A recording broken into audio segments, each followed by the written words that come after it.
एक दौर था जो औरतों के लिए बहुत जालिमाना और खतरनाक था। उस दौर में औरतों पर तरह तरह की इल्जाम तराशी की जाती थी और सबसे बड़ा इल्जाम होता था काले जादू का। जिस पर भी इल्जाम होता था उसकी सजा सिर्फ मौत होती थी। फिर दिखाया जाता है साल 1235 विलाज सिटी का एक मंजर जिसमें 3 औरतों पर ब्लैक मैजिक का इल्जाम था। चर्च वालों ने उन्हें कसूरवार ठहराकर फांसी की सजा सुनाई, लेकिन उन्हें फांसी पर चढ़ाने से पहले फादर उन्हें कहता है कि उन तीनों में से अगर कोई भी अपने गुनाह को कबूल कर लेगी तो उसे बख्श दिया जाएगा। ये सुनते ही पहली औरत फौरन अपने गुनाह को कबूल कर लेती है कि मैंने काला जादू करने की कोशिश की थी और शैतान की पूजा भी की थी। और फिर दूसरी औरत जो वाकई ही बेकसूर थी, उसने कहा कि मैंने कोई काला जादू नहीं किया, मैं सिर्फ इसके तोड़ की मेडिसिन बनाती हूँ। और फिर तीसरी औरत जिसका चेहरा बहुत खौफनाक था, वो अपना कोई भी गुनाह कबूल नहीं करती लेकिन फादर को एक बदुआ देती है। फिर तीनों को एक पुल से फांसी दे दी जाती है। हालांकि पहली 2 औरतों ने अपनी जिंदगी की भीख मांगी थी,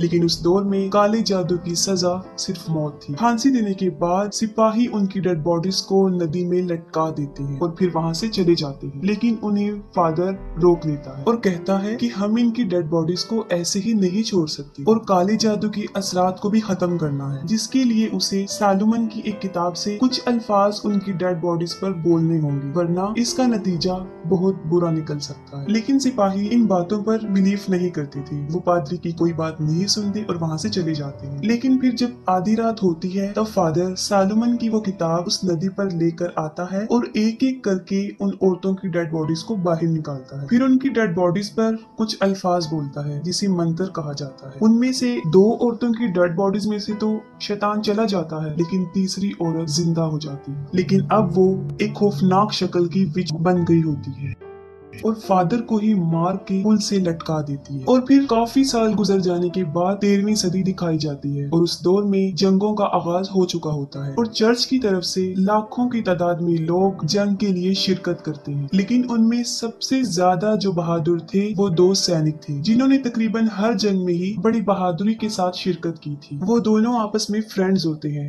और एक दूसरे का काफी ख्याल रखते हैं, जिनमें से एक का नाम फेल्सन और दूसरे का नाम बहमन होता है। उन लोगों ने चर्च में शामिल होकर बहुत बहादुरी का मुजाहिरा किया और वफादारी का सबूत दिया। फिर उन्होंने साल 1544 में समेरिया पर हमला किया। उन लोगों के साथ उनकी जंग हुई और उन्होंने बहुत बड़ी तादाद में लोगों को कत्ल किया। लेकिन उस जंग में बहुत जल्द उन लोगों को इस बात का पता चल जाता है कि उनके खिलाफ लड़ने वाले कोई सिपाही नहीं है, बल्कि वो औरतें और बच्चे थे। और ये बात उन्हें तब पता चलती है जब बहमन की तलवार एक औरत के पेट में घुस जाती है। फिर वो दोनों आसपास औरतों और बच्चों की डेड बॉडीज देखकर काफी अपसेट हो जाते हैं और इस बात का कसूरवार वो अपने लीडर को समझते हैं और कहते हैं कि हम मासूमों की जान लेने के लिए इस जंग में शामिल नहीं हुए और दरहम का नाम करके हम इन लोगों पर जुल्म नहीं करेंगे। ये फैसला सुनाकर वो दोनों बगावत पर उतर आते हैं और अपनी फौज को छोड़ के चले जाते हैं और अपने मुल्क वो वापस चले जाते हैं। उन्होंने चर्च के ऑर्डर को फॉलो नहीं किया, इसीलिए वो बागी बन गए, लेकिन उन्हें छुप कर रहना पड़ता क्योंकि ईसाई मजहब अरूज पर था और उनके कानून भी बहुत सख्त थे, जिनमें बगावत, धोखा और किसी बात को पूरा ना करने पर सजाए मौत सुनाई जाती। वो दोनों स्टीरिया से गुजरते हैं। वहाँ पर उन्हें जंगल में एक घर नजर आता है जहाँ पर वो मदद के लिए जाते हैं, लेकिन ये देखकर वो काफी हैरान और परेशान हो जाते हैं कि उस घर में रहने वाले हस्बैंड वाइफ किसी बहुत सख्त बीमारी की लपेट में आकर मर चुके और उन दोनों की डेड बॉडीज काफी सड़ चुकी। स्टीरिया का माहौल उन्हें काफी अजीब लगता है क्योंकि वहाँ के लोग काफी मायूस नजर आते थे और वो डेड बॉडीज को दफनाते नहीं थे बल्कि एक जगह पर जमा कर रहे। उनमें से कुछ रहम की दुआएं मांग रहे थे, लेकिन साथ साथ अपने आप को भी जख्मी कर रहे थे क्योंकि फेल्सन और बहमन अभी अभी यहाँ आए थे। उन्हें कुछ आइडिया नहीं होता कि यहाँ पर क्या हो चुका है। फिर वहाँ का एक आदमी जो सैनिक था वो उन्हें बताता है कि यहाँ पर एक बहुत खतरनाक किस्म की बीमारी फैल चुकी है जिसमें लोगों का जिस्म गलने सड़ने लगता है और ये बीमारी पिछले 3 सालों से अरूज पर है। वो कहता है कि इसी बीमारी में मेरी पूरी फैमिली भी मर चुकी है। वो लोग यहाँ पर अपनी मदद के लिए कुछ सामान इकट्ठा करने आए होते हैं, लेकिन उनकी तलवार किसी सिपाही की नजर में आ जाती है और वो उसे पहचान लेते हैं। जब वो उस जगह को छोड़कर जा रहे होते हैं तो उनके सिपाही उनको पकड़ लेते हैं और बादशाह के सामने पेश करते हैं और वो भी इस बीमारी का शिकार हो चुका होता है।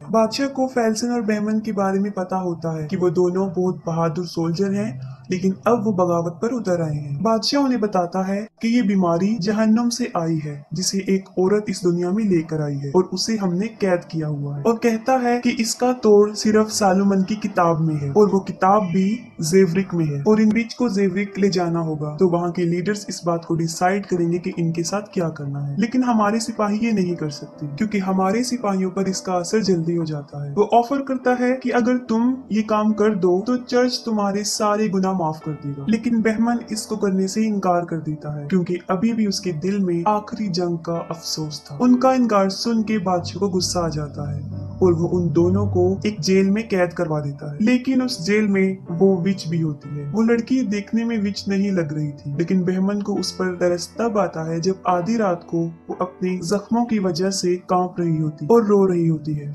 लेकिन बहमन उस पर तरस खा के बादशाह को उस बात के लिए हाँ कर देता है कि वो लोग उसे जेवरिक ले जाएंगे, और यहाँ से जेवरिक तक जाने में उन्हें 6-7 दिन लग जाने थे। उनके साथ जाने के लिए एक फादर और वहाँ का एक सैनिक भी शामिल हो जाते हैं। उनके पास उस जगह का कोई आइडिया नहीं होता, सिर्फ एक मैप होता है, लेकिन बहमन मैप पर बिलीव नहीं करता। उसे एक शख्स चाहिए होता है जो पहले वहाँ पर जा चुका हो। फिर इस डिमांड पर एक सौदागर जो उनकी मदद करता है, वो 9 साल पहले वहाँ पर जा चुका था और उसे सारा रास्ता पता था। वो 5 लोग होते हैं और विच को एक जंगले में बंद करके ले जा रही होती है। देखने में किसी को भी वो लड़की डायन नहीं लग रही थी सिवाय फादर की, क्योंकि उसे पता था कि ये एक डायन ही है। सफर के दौरान वहीं का रहने वाला एक लड़का उनका पीछा कर रहा होता है क्योंकि वो भी वहाँ पर जाना चाहता है। वो बहमन को कहता है कि जब आपका मिशन पूरा हो जाए तब आप मुझे भी सिपाही बनाइएगा, लेकिन वो लोग उसे वहाँ पर ले जाने के लिए एग्री नहीं होते। फिर फेल्सन उसकी तलवारबाजी का इम्तिहान लेता है जिसमें वो काफी एक्सपर्ट होता है, और बहमन भी ये देखकर उसे साथ ले जाने पर एग्री हो जाता है। रात काफी हो चुकी होती है और वो बारी बारी उस चुड़ैल पर पहरा देते हैं। पहले पहरे की बारी एक हार्ट की होती है। फिर एक हार्ट फादर को अपनी मरी हुई बच्ची की बात सुनाता है, जिसको वो चुड़ैल सुन लेती है और वो उसे अपनी बेटी जैसे ही लगती है। ये सोचकर वो उसे आजाद करने जा रहा होता है तो वो सलाखों से अपने हाथों को बाहर निकालती है और एक हार्ट को जकड़ लेती है। उसे बचाने के लिए फादर आगे बढ़ता है, लेकिन वो डायन उसको भी जख्मी कर देती है। उसके गले में बगी की चाबी होती है, वो उसे निकाल के वहाँ से भाग जाती है। ये सब होने के बाद फेल्सन और बहमन भी उठ जाते हैं। वो उनके पास आते हैं, लेकिन तब तक वो चुड़ैल भाग चुकी होती है। उस जगह के करीब एक गांव होता है, वो वहाँ पर छुप जाती है। सब उसे पकड़ने के लिए उसके पीछे जाते हैं, लेकिन वो किसी के काबू भी नहीं आती क्योंकि वो बार बार गायब हो रही थी। फिर एक हार्ट को अपनी मरी हुई बच्ची नजर आती है। वो लड़की काफी बुरी हालत में होती है और मदद के लिए बुला रही होती है। वो उसकी बेटी नहीं होती, बल्कि वो डायन उसे विजन्स दिखा रही है। लेकिन एक हार्ट को ये सब कुछ सच लग रहा होता है। वो उन आवाजों के पीछे भागता है, लेकिन वहाँ पर वो लड़का तलवार लेकर खड़ा होता है जो उनके साथ आया। एक हार्ट को वो नजर नहीं आता और तलवार उसके पेट में घुस जाती, जिस पर काय काफी हैरान हो जाता है कि एक हार्ट क्यों नहीं रुका, क्योंकि वो चुड़ैल उसे मुख्तलिफ झूठे विजन्स दिखा रही थी। एक हार्ट तो उसे बचाने के लिए खोलने जा रहा था, लेकिन वो एक हार्ट को ही मार देती है। उसके मरने के बाद वो दोबारा उस लड़की को कैद कर लेते हैं, जो कि उनसे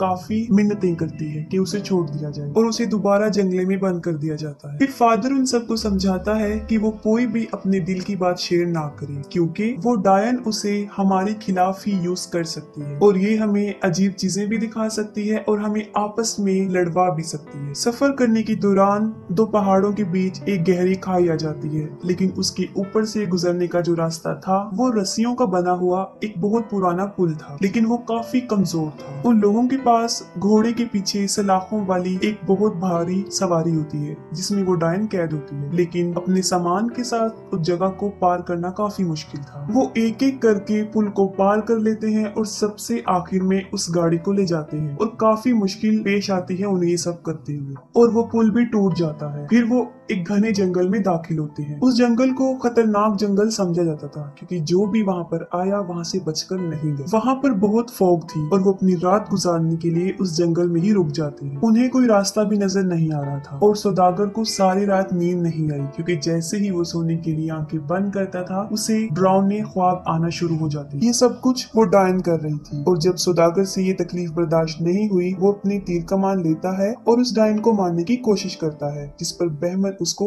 मना कर देता है। जंगल में जगह जगह भटकने के बाद जब काफी दिन तक उन्हें कोई रास्ता नहीं मिलता तो बहमन का दिमाग खराब होना शुरू हो जाता है और वो गुस्से में आकर उस विच को मारने का फैसला करता है, जिसमें फादर उसे रोक लेता है। फिर फेल्सन बहमन को बताता है कि हमें अपनी मंजिल पहाड़ की बुलंदी पर मिल चुकी है और वो जेवरिक वहीं पर है। ऊपर पहुंचकर वो लोग दरवाजे पर काफी नॉक करते हैं लेकिन कोई भी नहीं सुनता। फिर जब काफी वेट करके भी कोई दरवाजा नहीं खोलता तो काय दीवार को पार करके दरवाजा खोल देता और उस जगह पर बहुत सन्नाटा होता है और फिर वो चर्च के अंदर चले जाते हैं और वहाँ का मंजर बहुत खौफनाक होता है। ये सब देखकर फादर बहुत रोता है क्योंकि वो सब भी अब तक उस बीमारी का शिकार हो चुके थे और सब भी इस बीमारी में मर जाते हैं। फिर वो सोचते हैं कि ऐसी जगह पे शैतान का असर कैसे हो सकता है। वो सब लोग एक ही हालत में मर जाते हैं। वो एक किताब लिख रहे होते हैं। तब फादर उनके सामने इस बात को एक्सपोज कर रहा था कि वो लोग सालोमन की किताब की कॉपी बना रहे थे और असल किताब तो सिर्फ एक है जो इनके पास, और उनमें इस बीमारी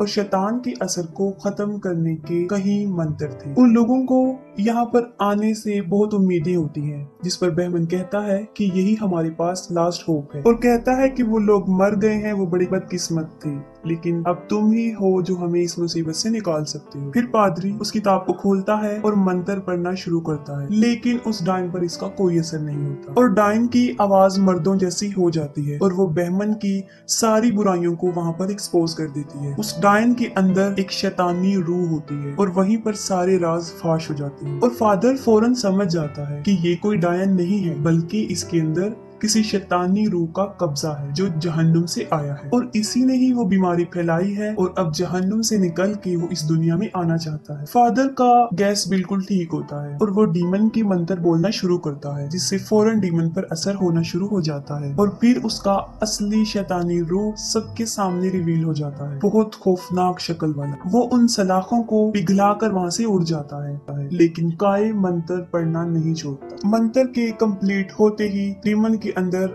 आग की चिंगारी आती है और वो बढ़ते बढ़ते आग फैल जाती है और वो उसे दोबारा जहन्नुम में ले जाती है और वो उसके जिस्म में से भी चला जाता है और बहमन की इस कुर्बानी से कई लोगों की जानें बच जाती है और बहमन के गुनाह भी माफ हो जाते हैं कि उसकी दुआ कबूल हो चुकी होती है। काय उन तीनों को दफना के लड़की को लेके वहाँ से चला जाता है और वो खतरनाक बीमारी भी खत्म हो जाती है और यहाँ पर मूवी भी एंड हो जाती है।